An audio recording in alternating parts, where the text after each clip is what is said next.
Assalamualaikum semua.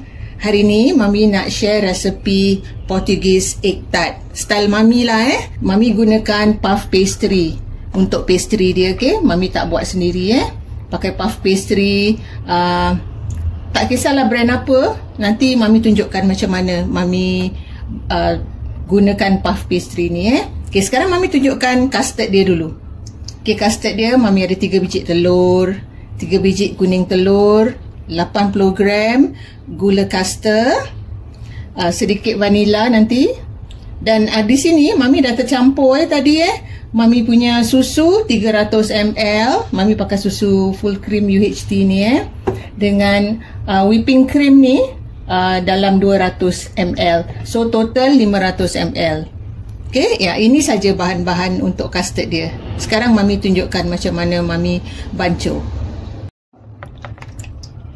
Kita pukul dulu telur dengan gula custard, okay?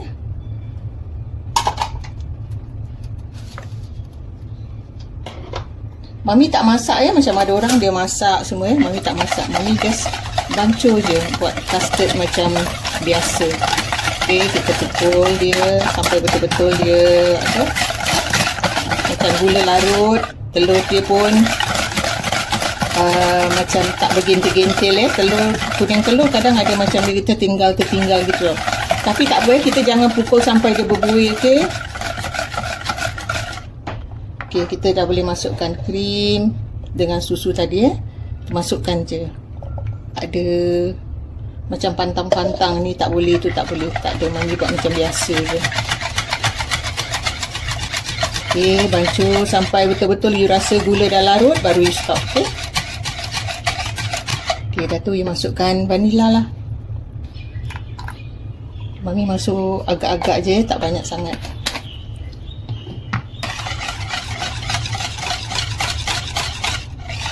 Okay, kalau kita rasa gula dia dah larut, kita tapis. Kita tapis ni, jadi dia tak ada macam kata orang tu residu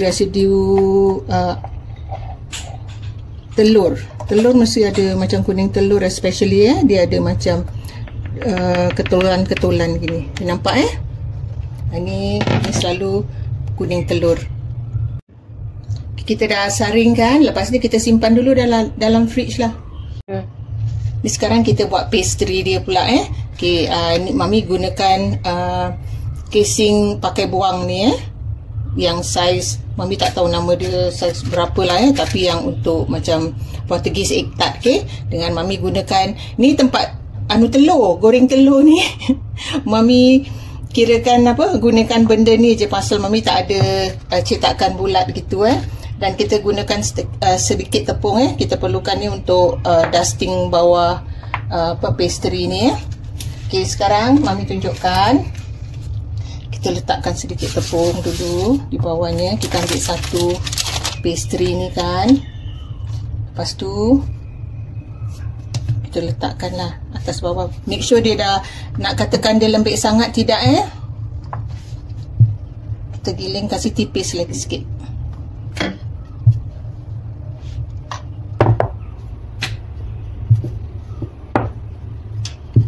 Kita giling sampai dia tipis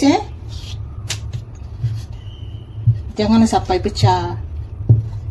Kita rasa dia dah tipis, dia dah okey. Kita lepaskan gini, make sure ada tepung pasal takut dia spring balik gitu macam dia jadi kecut balik. Okey. Kita dah rasa dah tipis macam ni. Okey, kita dah boleh cetak. Okey, kita cetak. Mami tak pakai tengah cetak dia sebab kadang-kadang kita boleh pakai dua. Okey. Macam gini kan kita dapat dua kan. Okey. Macam ni. Mami selalunya kan casing ni Mami letakkan sedikit butter ataupun margarine Lepas tu Mami letakkan sedikit tepung. Macam sedikit sajalah. Okey. Lepas tu baru Mami masukkan benda ni yang dah dicetak ni kan ke dalamnya.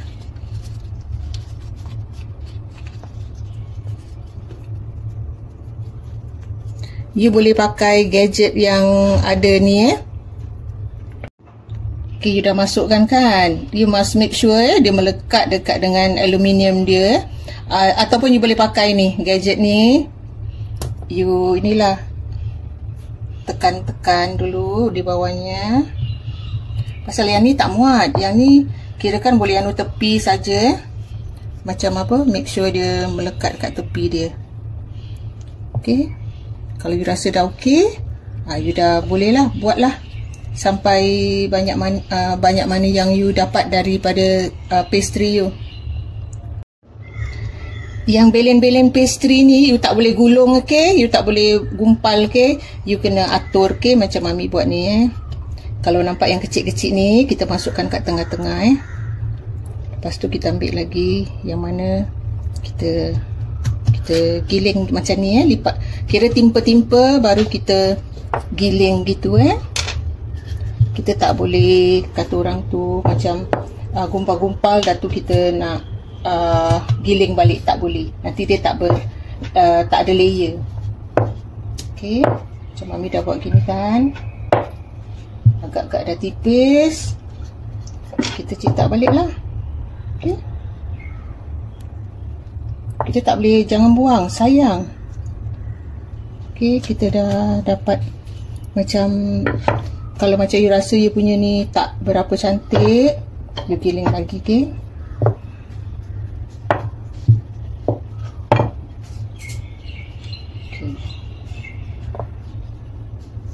Okey. Mami dah giling ni.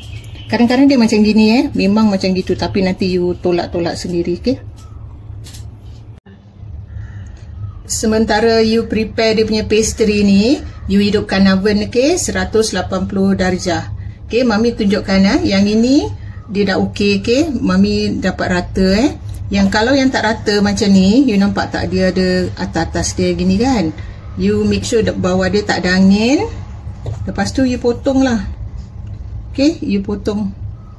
You nak kasih rata. Okey.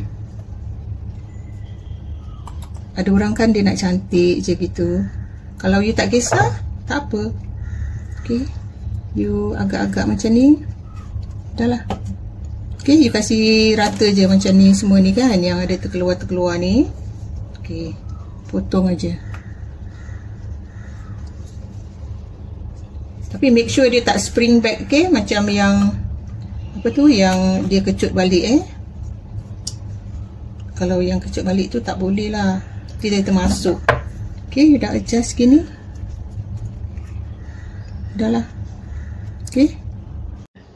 Sekarang kita dah boleh tuang custard dia, okey. Kita tuang dalam 80% lah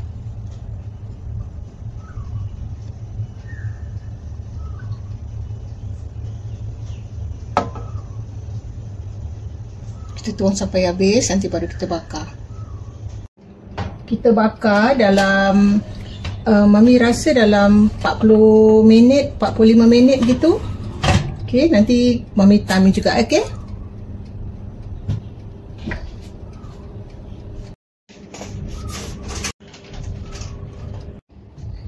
Ni Mami dah keluarkan tatnya daripada oven nampak dia dah 5 minit ni dia kecut sikit. Okey.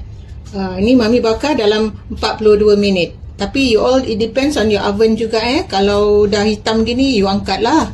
Pasal Mami nak tengok dia punya dalam masak tak. Yes, dia cantik Dia lagi panas ni. Okay. Senang kan resepi ni. Kira kita pakai puff pastry yang dah siap, tinggal nak buat custard. Custard pun senang, kacau-kacau-kacau, tapis, dah jadi. Okay.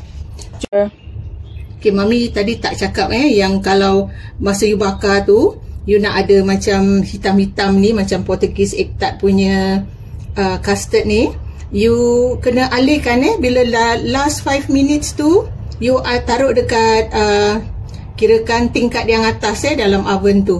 Jadi dia boleh dapat browning macam gini.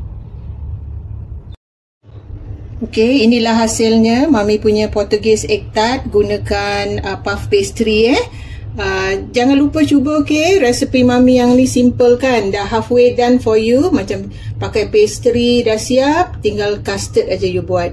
Okay, jangan lupa cuba. Jumpa lagi dengan resepi yang lain. Bye.